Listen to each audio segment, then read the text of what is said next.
Hello, everyone, and welcome to the first episode of the Clips or Die podcast. My name is Brian Dirty Sanchito, and I'd like to thank you for joining me today. There are a couple things that I wanted to talk about today, but I wanted to start off with first order of business of the rumors that Kyrie will possibly be traded to the Clippers. These are all rumors, of course, but I've seen on social media that it's been circulating that Kyrie would be interested in landing up with the LA Clippers. A couple of other teams were also named: the Knicks, the Heat, the 76ers, the Mavs as well. It looks like those are other teams that are being named as possible suitors for Kyrie. But this has been pretty interesting. I've seen on the LA Clippers subreddit that a lot of different people have been talking about this, giving their opinions on it. So I kind of just want to give my input as well as see what you guys all think about this situation. So with that being said, let's take a look at what Kyrie as far as last season. So last season, Kyrie played 29 out of the 82 regular season games. Okay. So that it was due largely in part to the fact that, without getting into the political side of things, mainly because of the COVID-19 vaccination requirements. Of course, the Brooklyn Nets being in New York, there was a little bit more strict vaccination policies as far as being able to play.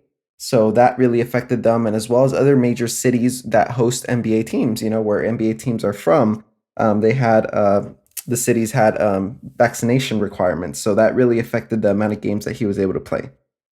So in addition to only playing 29 games out of the 82, they did go on to play the Boston Celtics in the first round of the playoffs, and they actually got swept. So with the fact that KD and Kyrie were on the team, this is, of course, after they traded for James Harden. They traded James Harden to the 76ers and got Ben Simmons in return. Of course, Ben Simmons didn't play because of all the drama that's going on with him, with his back. So seems like it's not a fun time to be the Brooklyn Nets front office. But with that being said, the Nets essentially were not able to make it out of the first round of the playoffs, which is pretty crazy because I remember seeing the posters of James Harden, KD, Kyrie, talking about how they were going to be the new super team and no one was going to be able to beat them. So it's pretty crazy to see how the actual what the actual turnout was and what the actual results were. With that being said, would I want Kyrie on the Clippers? Well, the only way that the Clippers and a lot of these other teams actually that are potential suitors would be able to acquire Kyrie would be if he opts into his current deal and the Clippers made a trade or these other teams made a trade. So in order for the Clippers to make this happen, they would most likely have to package Marcus Morris and Luke Kennard with some sort of future pick or picks, most likely. Maybe instead of, instead of having multiple picks, maybe throwing in one of our newer rookies like Brandon Boston Jr., Jason Preston, something like that. So with that being said, I would be all for this trade if it wasn't for the off-court drama that Kyrie comes with. It's because of his off-court antics that I don't think the Clippers will make a trade for Kyrie. The Clippers have come a long way in the recent years to get to where they are now. Their locker room seems to be in a good place with Kawhi and PG, and just a lot of the veterans they have: Marcus Morris, Nic Batum, Reggie Jackson, and then a lot of the newer guys like Terrence Mann seems to fit in pretty well. Luke Kennard, Zoo. So, I mean, I really love the chemistry of the team as is now, and I think that the Clippers front office is really happy with where it's at also. So we know how important, a locker room can be, and the team's overall happiness can be, and how it can affect the ability of them to be able to win a championship in the future. We saw this with the Lob City Clippers. I think JJ Redick talked about this, and I think various other Clipper players from that time have come out to talk about it, how, their egos, along with injuries, of course, but the egos was a big reason why, we didn't see as much success with the Lob City Clippers as they could have had. We also saw this recently a couple of years ago with the whole bubble situation, when Lou decided he was going to go out, to have a little bit of fun in Atlanta. And we also had some drama in the locker room that was coming out. And with Trez, of course, it never, I think, was very clear that that was the case. But I think everyone kind of speculated that it was him that caused the drama. But with that being said, the locker room and happiness in the locker room and happiness amongst the teammates is very important. So recently, a couple days ago, actually, Lawrence Frank said when kind of asked about, what he thought about the Kyrie situation, he said that the front office, when they looked for players, they wanted to look for players that can be counted on every single day to do what they do at the highest level.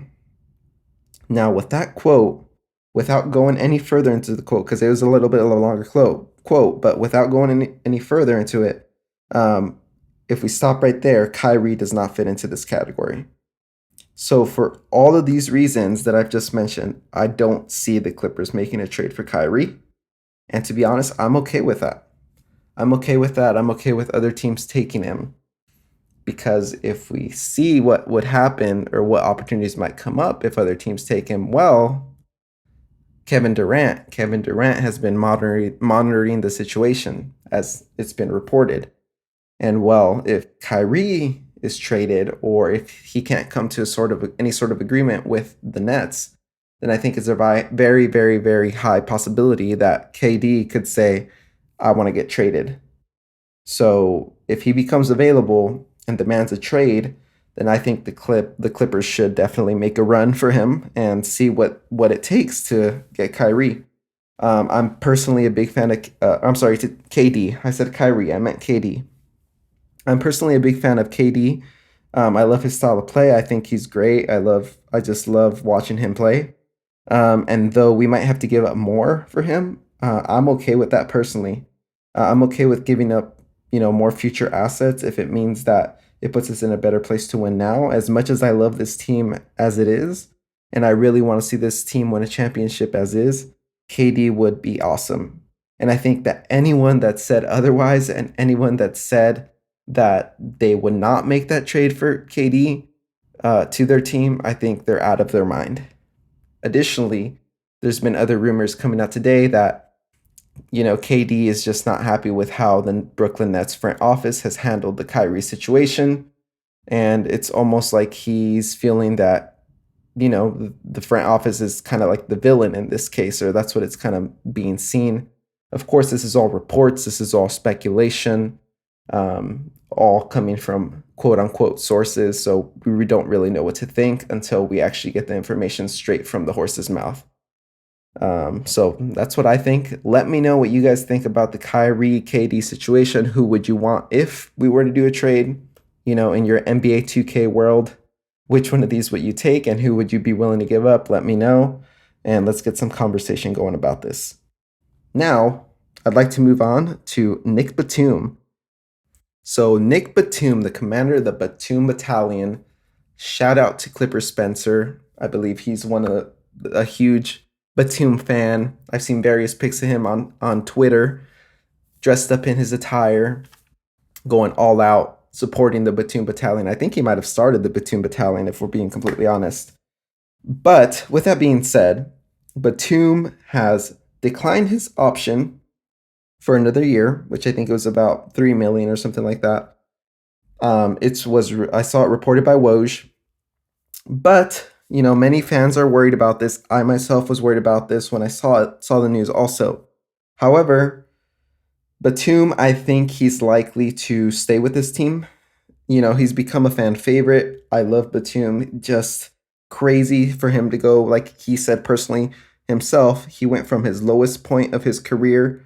The Clippers gave him a chance, and he really kind of just rejuvenated his career. And he's been great for us, and he's such a key player for us. So another thing that Woj did tweet with saying that he declined his option, he did say that, the Clippers and Batum have mutual interest in a deal. Along with that, Clippers also have bird rights, so they can offer him more without worrying about the cap situation that they're already in. So it's going to allow, I think, more flexibility than other teams may have.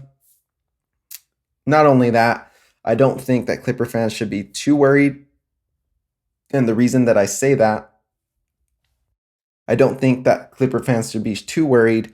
And the reason that I say that is because Batum himself said that he basically is grateful for Ty Lue believing in him and that he's basically going to stick with Ty Lue until Ty Lue decides that he no longer wants, Batum to be sticking around anyway. So I don't think we're really too worried about that. I think what we're going to kind of have to focus on moving forward, and Lawrence Frank said himself that the main focus of the front office is to retain most of our free agents. So with that being said, the other free agents being like Isaiah Hartenstein, backup center, we need to try to retain him because he's been really good for us. He was really good for us last year. I completely understand if he wants to go get paid somewhere else, and I'm sure there's going to be other teams paying him, but he was working out in San Diego with a bunch of other players, so hopefully that's a really good indication that he'll stay. Fingers crossed, guys. Additionally, Amir Coffey is another person that we maybe want to look into re-signing. He really flourished last season. I personally, in the beginning of the season and in previous seasons as well, I personally had kind of given up on him, if I'm being completely honest, but he completely redeemed himself. He completely earned the contract. I think we should try to re-sign him as well. And then from there, I think we'll be in a good spot. I think we have to take Zoo's option. We have to pick up that option. In my personal opinion, Zoo is a very, I don't know how to say it, but there's a lot of fans that love him and there's a lot of fans that hate him. I'm on the camp that for what he gets paid, he does his job and he does it pretty well. So I'm on the Zoo. I'm buying all that Zoo stock. I'm all about it. So with that being said, let me know what you guys think about free agency. What should the Clippers do? Are you guys worried about losing some of these key players? Some of our free agents? Let me know what you guys think. I also did want to talk about our draft. So if you guys did or did not know, the Clippers had a second round draft pick. I believe it was the 43rd overall draft pick. And with that draft, that actual pick, they actually ended up picking up Moussa Diabate. I believe that's how you pronounce it. He's out of University of Michigan. He's a center. And he's definitely going to be a project. He's not going to be a player that we're going to be seeing getting minutes with the Clippers next year. He'll probably spend the majority of the time in the G League. With that being said, that's okay. However, it can be a little bit worrying knowing the history that the Clippers have with, bigs like Diamond Stone, Fee, Oturu, Bryce Johnson. So we'll see how it works out. I mean, what can you really expect for a second round pick like that at this point? It's really just about seeing how it goes and seeing if he can develop. I'm really hoping that the Clippers training staff can really help him develop into, maximize his potential and become an NBA ready player and really thrive within the Clippers organization. It'd be awesome to see him playing along Brandon Boston Jr., Jason Preston, Kawhi, PG in a couple of years, and then to it down. Hopefully, we'll see how that goes. I did want to also talk about the 3 other players that they signed to an Exhibit 10 deal. So the Clippers actually ended up signing 3 other players to an Exhibit 10 deal, and it looks like they're going to actually be facing off, kind of going to be playing their hearts out to try to get that final 2-way contract. So to be a little bit more specific, the 3 players that they signed are Justin Bean, Mike DeVoe, and Lucas Williamson. Lucas Williamson and Mike DeVoe are actually guards, and Justin Bean is listed as a forward. So we'll see how that goes. I would expect them to be looking for a guard, but who knows? Justin Bean might be really good in the summer league. But the reasoning that I'm thinking that this 2-way spot is actually opening up is because it was also reported that Jay Scrubb is kind of wanting a contract, which is kind of mind-blowing considering the fact that he's been out with injuries the majority of the last couple seasons. So it's kind of hard to believe that he would be, almost demanding a contract, or at least that's how it came off on the report that I read. But it kind of sucks to see that because I had high hopes for Jay Scrubb. Coming out of JUCO, he was, the number 1 overall, basically JUCO player. And so we didn't really get to see much of him get to see much of him play. But at the same time, even though I would love to see him continue to play on the Clippers, there's players like Coffee who actually earned their way. I had basically almost given up on Coffee, but he really proved that he was worthy of, that spot on the team and that contract, and he did. He earned it. So I think that Jay Scrub, if he would have been smart, he would have just tried to earn it. But at this point, it looks like they're going to give, another guy an opportunity. And I'm hoping that one of these guys, really does pretty good in the summer league, which is only a couple weeks away, and we'll get to see, and we'll get to see some Clipper basketball, and hopefully one of these guys stands out, and we'll get to see them in our G League next season, and we'll get to see them develop into an actual player that we can have on the team and that can put and can have a positive impact. So we'll have to see how that goes, but I'm really excited. Second round picks, but I still get excited about them because with players like Jokic, and there's been numerous other players that were drafted in the second round that turned out to be really successful players in the NBA. So we'll see how that goes. Additionally, I did want to also talk about the Clippers jerseys, the leaked jerseys. I'm not sure if you guys have gotten a chance to see those, but Clippers actually had 2 jerseys leaked by @Casey Vitteli on Twitter. So go ahead and check them out. He does really cool mock-ups of all the jerseys for the different teams in the NBA. But he did post 2 jerseys for the Clippers. So one is the statement and one is the city edition. So the city edition is, a little bit different from what we've seen, but it's got some common colors that we've seen before. So they went ahead and they went with black, which I'm a fan of black.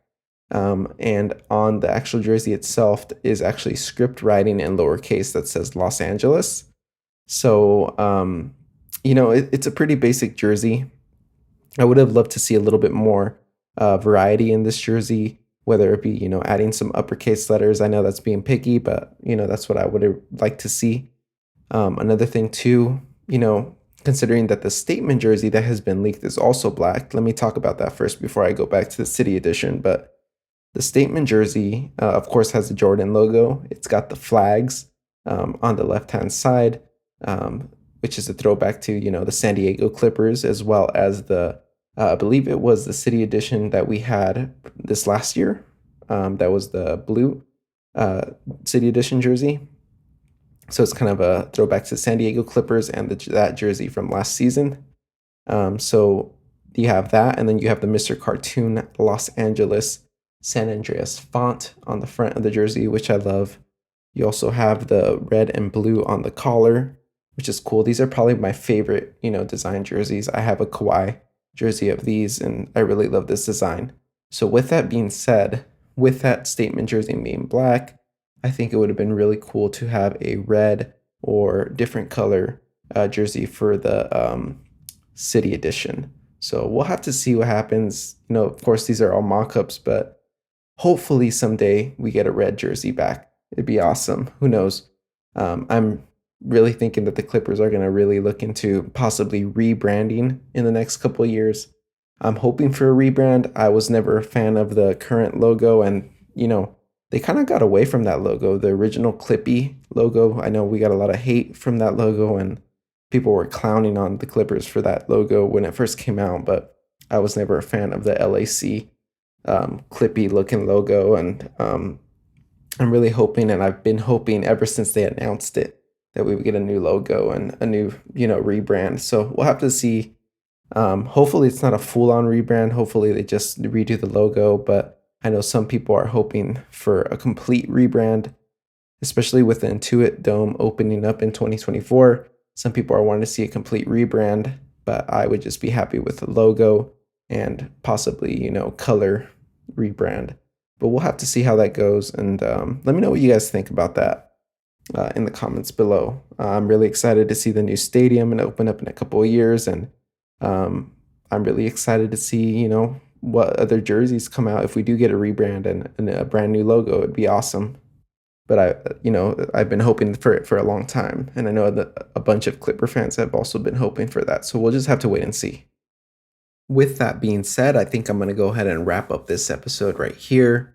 Let me know if there's other topics that you guys would like to, see in future episodes. Again, this is my very first episode, so I would appreciate any feedback that you guys have, Clipper Nation. I really want to know what you guys want to hear more information about. Really quick, this podcast for me, or this whole Clips or Die thing for me, it's just a way of building the Clipper community with the off season and with us not having made the playoffs and stuff. I've been really bored. I love the Clippers, and I'm always excited to hear new Clipper news. And so for me, this is just a forum for me to be able to continue talking about the Clippers and being able to, hopefully build a community where we can all, talk about the team and, just support each other. Because as Clipper fans, especially with the team across the whole, we get a lot of hate. But, I think Clippers have really turned things around in the last couple of years. And I think we're due for a championship soon. And I'm really hoping that 2023 is our season. I think if we can stay healthy, we're going to get there. But I really love the support. I appreciate you guys taking the time to listen to this podcast. If you've gotten to this point, I appreciate you taking the time to listen to the whole episode. If you guys want, if you can please share this with your friends, family, fellow Clipper fans, and just smash that like button if you think we're going to win the championship this coming season. But other than that, please subscribe to stay tuned for more episodes. And I'm going to try to get this on like a Spotify podcast, all those podcasting apps. So yeah, that's pretty much it. Thank you so much for your time, and I'll see you guys next time. Have a great day.